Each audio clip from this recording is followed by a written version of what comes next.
अस्सलाम वालेकुम व्यूवर्स, मैं हूं आपकी एस्ट्रोलॉजर नूर चौधरी और आप देख रहे हैं मेरा चैनल नूर एस्ट्रोलॉजर। अगर अब तक आपने मेरा चैनल सब्सक्राइब नहीं किया तो जल्दी से मेरा चैनल सब्सक्राइब करके बेल आइकन पे क्लिक कर दें ताकि आपको मेरी आने वाली तमाम वीडियोस मिल सकें।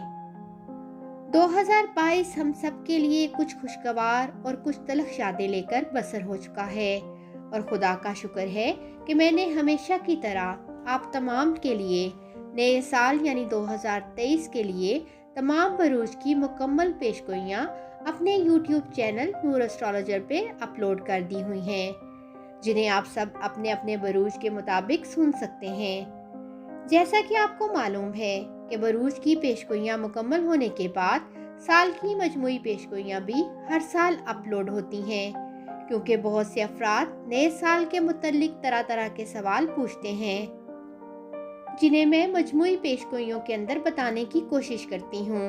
और साल 2023 की पेशगोइयों से पहले मैं अपने खुदा का लाख शुक्र अदा करती हूँ, जिसकी बदौलत मेरे पिछले साल यानी 2022 की बहुत सारी पेशगोइयाँ दुरुस्त साबित हुई हैं। ये अल्लाह ताला का ख़ास करम और इसका फजल शामिल हाल था कि जिसकी बदौलत मेरी इतनी ज़्यादा पेशगोइयाँ दुरुस्त साबित हुईं, क्योंकि ये किसी इंसान के बस का काम नहीं था। ये अल्लाह पाक की ख़ास अता है जो इसने मुझे अपने इतने अहम इल्म से नवाजा हुआ है।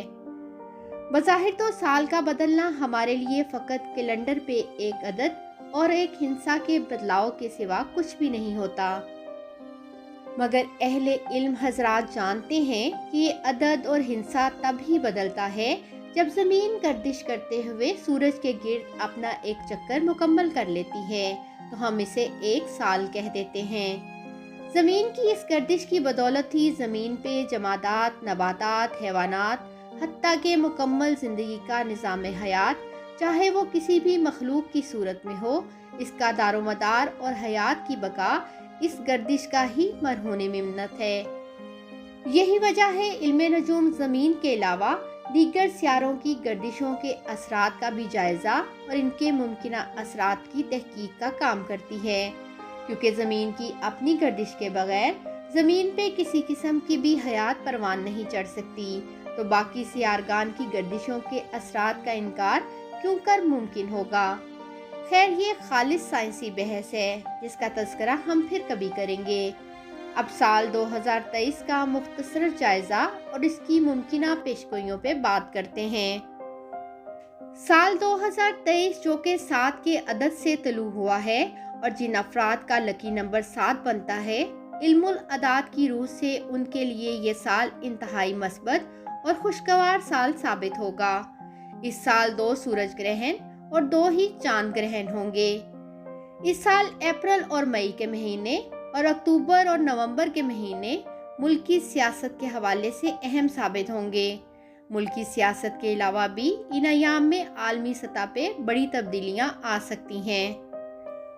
इसके अलावा बहुत से अफराद इस साल पाकिस्तान के डिफ़ॉल्ट होने की बाबत भी कश्मकश का शिकार हैं, तो इनको बताती चलूं कि पाकिस्तान के डिफ़ॉल्ट होने के इम्कानात बहुत कम हैं। चूँकि ये साल 2023 इलेक्शन का साल भी है, तो ये सवाल सबसे ज़्यादा पूछा जा रहा है कि अगली हुकूमत किस जमात की होगी। इसके लिए सबसे अहम बात यह है कि इल्मे नजूम में वक़्त का किरदार सबसे अहम है और अब तक इलेक्शन की तारीख मालूम नहीं हो सकी। बहरहाल इस साल में बहुत बड़ी तादाद में सियारगान की पोजीशन बदल रही है, इसलिए किसी भी एक जमात को फैसला कुन बरतरी हासिल होने का इम्कान कम है और मेरे मुताबिक अगली हुकूमत के मखलूत होने के इम्कानात बहुत ज़्यादा हैं। इसके अलावा अगले दौरे हुकूमत में वज़ीर आज़म का ओहदा असेंबली की मुद्दत के दौरान एक से ज़ायद मरतबा बदलने का इम्कान भी होगा और पाकिस्तान के किसी बड़े सियासतदान का नाअहल होने का इम्कान भी खारिजुज़ इम्कान नहीं है। पाकिस्तान तहरीक इंसाफ इलेक्शन तक तकसीम और धड़ाबाजी का शिकार हो सकती है। इस साल पाकिस्तानी आर्मी अपने वकार को कायम रखने में किसी हद तक कामयाब हो सकती है, जो कि पिछले चंद सालों से मुसलसल गिरावट का शिकार था। अदालत इस साल ताकतवर पोजीशन में होने के बावजूद तनकीद का शिकार होगी और अवाम की तरफ से अदालत के लिए हकारत में इजाफा देखने में आएगा। इस साल में भी कुदरती आफात के बाइस बड़े पैमाने पर जानी और माली नुकसान का अंदेशा होगा। इसके साथ साथ अवाम का मजहबी जमातों और शख्सियात के लिए नफरत में इजाफा होगा और अवाम मजहब से मजीद दूरी इख्तियार कर जाएंगे। ये साल आलमी सतह पे भी मनफी असरात लेकर गरूब होगा। इस साल आलमी अमन भी सबुताज होगा और कई ममालिक की बाहमी कशीदगी शिद्दत इख्तियार कर जाएगी। रूस और यूक्रेन की जंग भी शिद्दत इख्तियार कर सकती है। इसके अलावा अफगानिस्तान के हालात भी संगीन होंगे। दीगर कई ममालिक में जंग और जंगो जदल जैसा माहौल मौजूद रहेगा। मुआशी तौर पे भी ये साल आलमी मईशत को नुकसान पहुंचाएगा। बड़े बड़े ममालिक की मईशत कमज़ोर होगी। इस साल बेशुमार नई टेक्नोलॉजीज और बिलखसूस मेडिकल के शोबा में नई ईजादात अपनी जगह बनाएंगी। इसके अलावा कोई नया वायरस या वबा, चाहे वो कोरोना ही क्यों ना हो, इस साल दोबारा अपने पंचे गाड़ के पूरी दुनिया में फैल सकता है। पाकिस्तान समेत दुनिया के अक्सर ममालिक मौसमियाती तब्दीलियों का निशाना भी बनेंगे, जिसकी वजह से भारी जानी और माली नुकसान का अंदेशा होगा। ये तमाम पेशगोइयाँ नूर एस्ट्रोलॉजर के ऑफिशियल यूट्यूब चैनल पे भी सुनी जा सकती हैं। जी व्यूवर्स, उम्मीद करती हूँ आपको मेरी ये बनाई हुई वीडियो पसंद आई होगी। मज़ीद वीडियोस के लिए देखते रहें मेरा चैनल नूर एस्ट्रोलॉजर। अल्लाह हाफिज।